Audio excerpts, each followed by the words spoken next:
Hey, what's up, guys? It is Rapmark. And the Casual Houseplant. Indeed, and today we are reviewing Doctor Dr. Sleep. Sleep. Yes, the long-awaited sequel to the wow, The Shining. Yeah.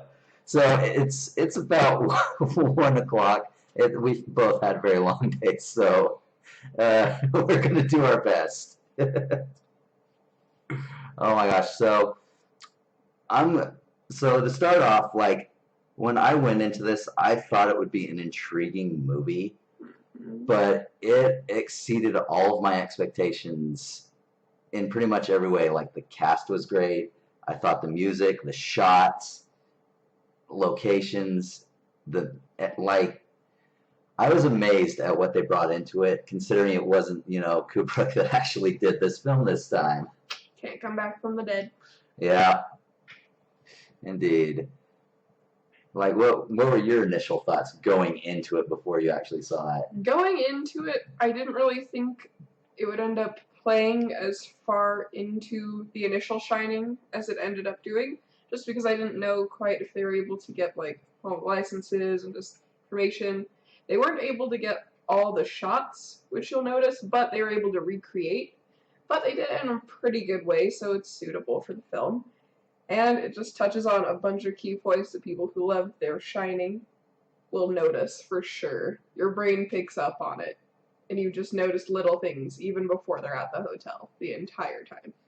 Oh yeah, like the references here were just so strong. I mean, you start immediately like with a shot of him in the hotel as just a little boy. I mean, it's a different actor, so I mean, if you're really nitpicky about stuff like that, and you said at first you kind of were. First, I picked it out just because I was looking at the shot and it was a little unsteady compared to Kubrick's, but it ends up playing out well because then you just start to see what happened immediately after Danny and his mom escaped. Indeed, and for me, that's the one slow part. I mean, you definitely didn't agree with it, like, but I thought Act One was. It was a little like I see what they were trying to do, especially considering it's been how many years? Yeah. A long time. It's a good refresher for anyone who didn't recall how things ended. Yeah, and honestly, a lot of that's personal preference. Like with everything else that was good about this movie, I just think it was a little slow for me, and honestly, I think that's just personal taste for me. So I mean, could definitely see how someone would love how it goes into the whole storytelling. It does start off a little slow, but it does make sense, and everything sort of builds up in what like. It felt like a normal and like progressive way. Like you definitely had a set like Act One, Act 2, Act 3. Because the one thing I did notice with the pacing, for a while I was kind of worried, like, oh, are they really going to drag out the ending as so many movies do to the point where it's just kind of ridiculous, kind of like in It Chapter 2. Despite my love for that, the ending dragged much too far out. But The Shining, perfect ending. And then going into Doctor Sleep, another perfect ending that didn't get pulled for too long. Had its exact points, you saw what was happening, then boom, climax completed. Yeah, it was brilliant. Like honestly, I was amazed how they got the beats just so well. While again, Act One I felt was a little slow for me, but I mean some people may not agree with that, and I wouldn't blame them. Like I thought it was still very well done. And how there was just very clearly cuts between acts. Like you knew exactly, just like, oh wow, we are totally in Act 2, and then when shit hits the fan, we're in Act 3, and nothing seemed. I was surprised with like all the references they made, how nothing seemed contrived. Is the best part. Well, a lot of the references are just really subtle because one thing I noticed, there's a scene where Danny is in the office talking to a doctor involving this thing with a watch that he was able to kind of telepathically connect about. And when you watch it, it's mimicking the shot from the initial Shining, where Jack Torrance is sitting in the office with the owner of the hotel discussing the position he's about to take up. And you just notice subliminal shot-for-shot remakes, but but in different times and just different locations because it's not even the same building, but they're just building you up. So you're like, wait a minute, oh, it's all familiar turf. So it just brings the anticipation even higher as you see what Danny's gonna go through. Oh yeah. So let's talk a little bit about the characters. Like, how do you think Owen McGregor did as an older Danny? Ewan McGregor, I think he actually did pretty good. Like, I was not disappointed at all in his performance there. Yeah. He was the most solid. And little girl, solid job. I did not catch her name though. That was Kylie Curran? Yeah, I'm not sure what she's been in. It doesn't really show anything here. But this could be a breakout role, as far as we know. Rebecca Ferguson kicked ass. Oh my god. As Rosie the Hat. Yeah, I loved her character so much. She's hot, she's witty, she's bad. Solid villain, no question. Yeah, and during Act 1, like, when I felt things were too slow, it would go right back to her character, and I was right back in it. Mm-hmm. Like, sort of like after Act 1 for me, like, there were points where I kind of just had to kind of shut off my brain, but then it would go to her, and I would immediately just be in it. By Act 2, I was completely in it, and then by Act 3, I was, like, so invested that I was just like, wow, this is the perfect way to have this sequel. And we talked about before, this is probably the best sequel we've ever seen.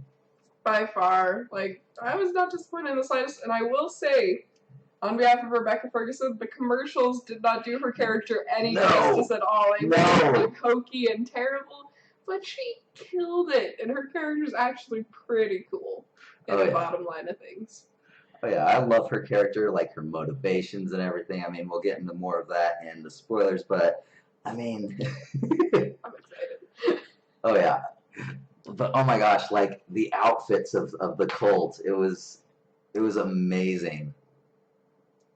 Like, and the references to her hat, which it's a magic hat. Yeah, it is a magic hat.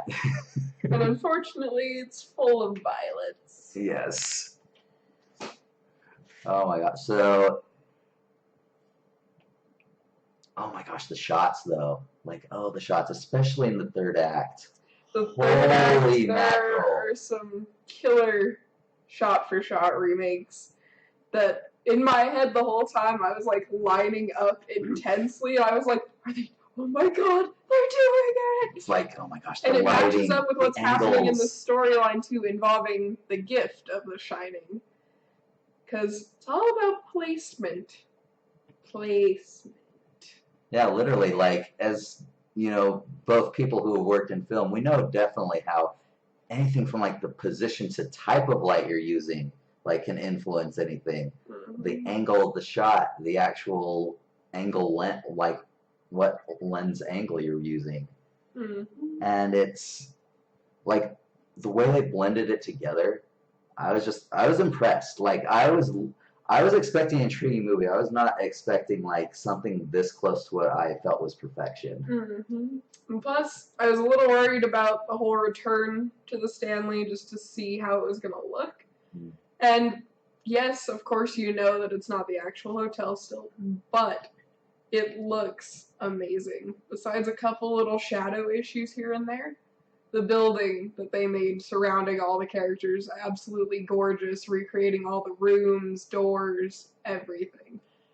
Yeah. Beautiful to watch. Oh yeah, and I knew that was going to be a part that was either going to make it or break it for you. Yeah. Like, especially when I started sending you those posters, like, when I tagged you those posters on Facebook, like, yeah, I was super excited, but they looked so good.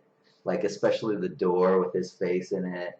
Oh my gosh. I'm just like, oh, please don't mess this part up. Please don't mess it up. I want to check, because I'm wondering if the dude who played Dick O'Halloran was the original one, because he looked spot on. Yeah, and I was noticing that, and I'm like, wait, is he still alive and looks about the same age? Did they deep fake it?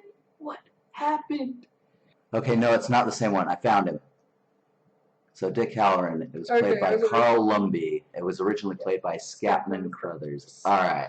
But he looked so, like, You know it's bad when people who know who are actors as well as we do, like, are just like, his what's that? voice and everything. I was sitting there and I was like, this, oh my god. So, the guy who plays Dick O'Halloran, spot on. Face looked exactly the same as the original actor, sounded the exact same. Mm-hmm. I could not notice a discernible difference. I had to look into it. And that was one of the things, like, I was pulling you aside for. Yeah, because I was just like, was that him? It's just like they would have had to use some sort of like de-aging thing though, like to make him look that good for his age. But so I will say he's the best out of all the actors they lined up for like the old shots, because I wasn't a fan of who they lined up to play Jack Torrance in this. Yeah. Wasn't a big fan of who they got to replace Shelley Duvall either, but of course, understandable. It's been so many years. So did a good job for what we were working with. Yeah, and I think like in terms of look, when they were definitely doing the side shot, you could kind of turn off your brain and like forget it. But you were right. We talked about this. The voice was just off. It just wasn't the same voice. Specifically for Jack Torrance and for the woman replacing Shelley. But there is one good scene where she's yelling after Danny because he wandered off. Yeah. And she sounds just as concerned and just frazzled as Shelley Duvall. But her other parts, not so much. Yeah, it was, and that was another thing in Act 1 that just brought down that tiny bit for me, you know. But I mean, otherwise, like the acting was just amazing. Like all the cult things, like they all had their own distinct personalities, motivations. Mm-hmm. You know, you knew exactly who was who, and you knew who the big baddies were. Cause it was definitely Ring with the Hat and Crow Daddy. No question. They were both just the entire time plotting against each other. Yeah, it was trying to get everything in line. Yeah, it was crazy. But that new girl, she was also really fun to like. She did a great job. The one they Snakebite Andy. Yeah, like we'll get definitely into her and others like more in the spoilers. But I mean, just to go into it briefly, like I didn't know who this person was, but she did amazing. She's slayed. Yeah, I kind of want to see what has she been. Wow. Yeah, she is super young. I think that's the girl who played Violet. Yeah.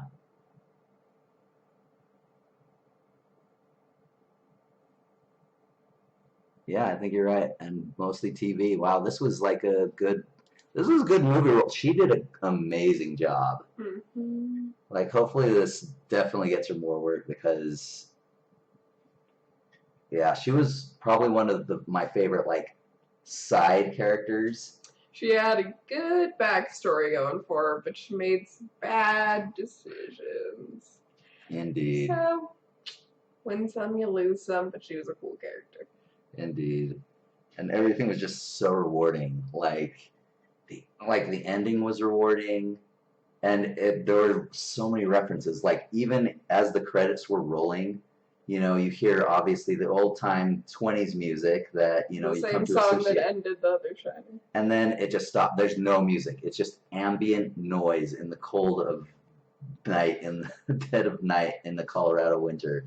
And it just plays that for, I don't know, what was it, like 5-6 minutes? Something like that. But I will let you know now, there's nothing at the end of the credits. I was dying. That makes me sad. I was dying for something to be at the end of the credits, but they gave me nothing. I know. Stephen King, if you ever do a sequel to this one, please do. Like, there are many people.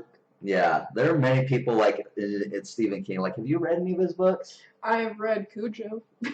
Okay. I've seen all movies based on his books. Yeah, as have I. Like, but you also know that, you know, it's not just like standalone stories. Like a lot of these things blend, and I don't think a lot of people realize this. It's a whole universe. Like we have a lot of people we work with who like movies. I was talking to Justin and Kyle about this, and they're just like talking as though it's just like, why did it take so long to do the sequel? Well, considering the book like only came out like 6 years ago, yeah, no, you know, it was a late time, but you know, and considering the fact that almost every story is like tied in somehow.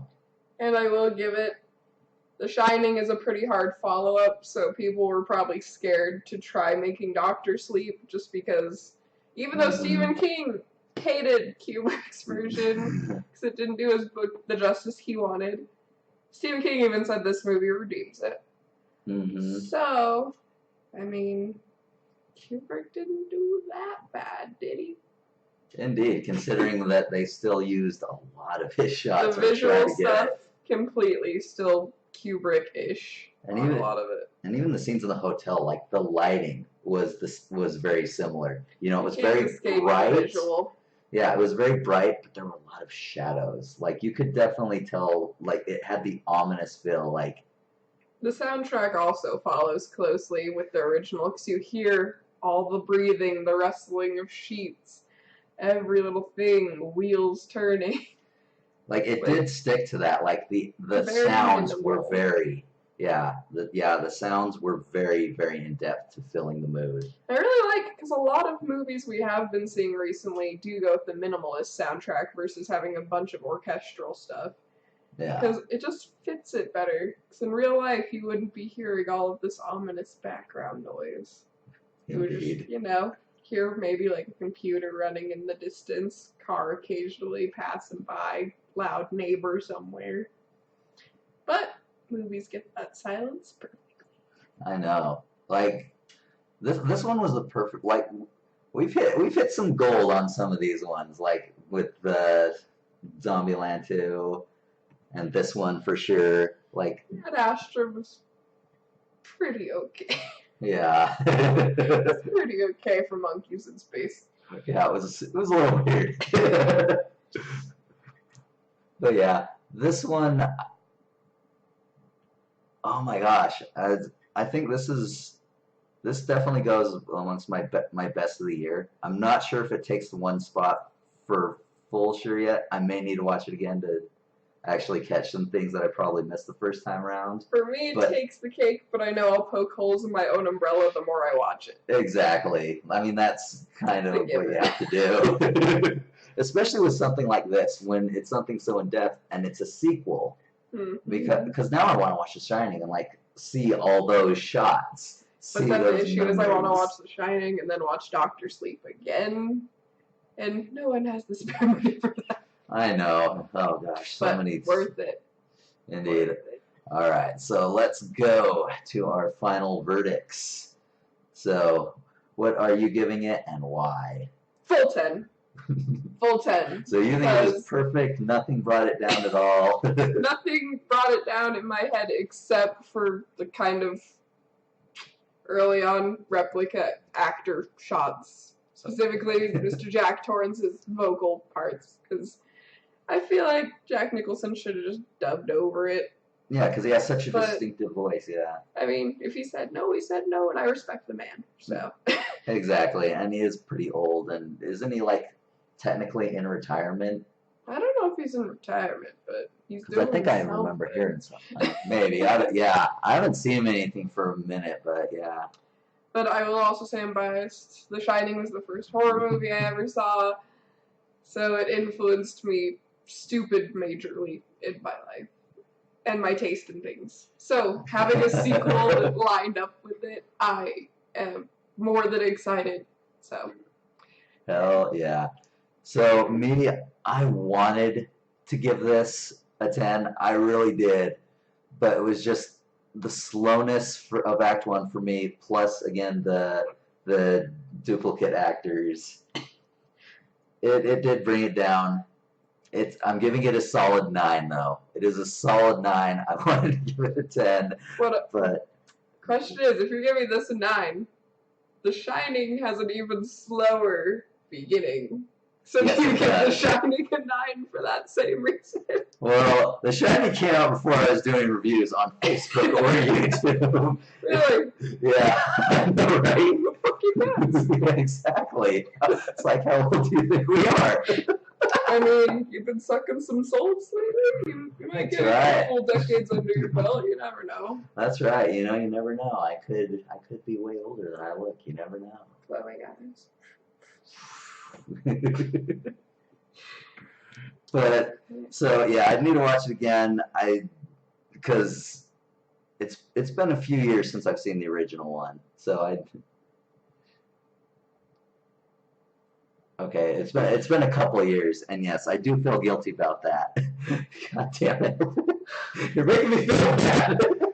You're making me feel like an amateur. It's fresh in my mind. Oh my gosh. But yeah, I'm definitely gonna watch it again after this, and yeah, I'll definitely let you know what I thought of it compared with. But no, I thought The Shining was great. Again, it had the slow start, but once again, it ramps up and it has clearly defined acts. I haven't been anxious or like super duper like twisted up in knots over a movie in a while, but that one I was like sitting there like, oh, they're doing it, they're doing it. Yeah, I know. I could And tell I you were could getting not really control my bodily reaction. At one point, I started getting like a stress pulse in my head. So I was like, oh no, they're finally back. Oh no, why is there a maze? No. Oh yeah, I can definitely tell you. Down. That was definitely the most focused I've seen you in a movie so far. You were in it. Yep. 100% effort. Maximum effort. Zero amount of sleep. Yeah. Oh yeah. Yeah, we were so tired going into this. I was like even debating whether or not to even ask, but I was just like, you know what? Why not? If you can, you can. If you can't, you can't, and you know, whatever. Well, if it works, it works. Exactly, kind of just how we've been performing so far. Okay. Indeed, but I'm glad we did. So yeah, that is our final score. She gave it a 10 out of 10. I'm giving it a 9 out of 10, and she is judging me for it.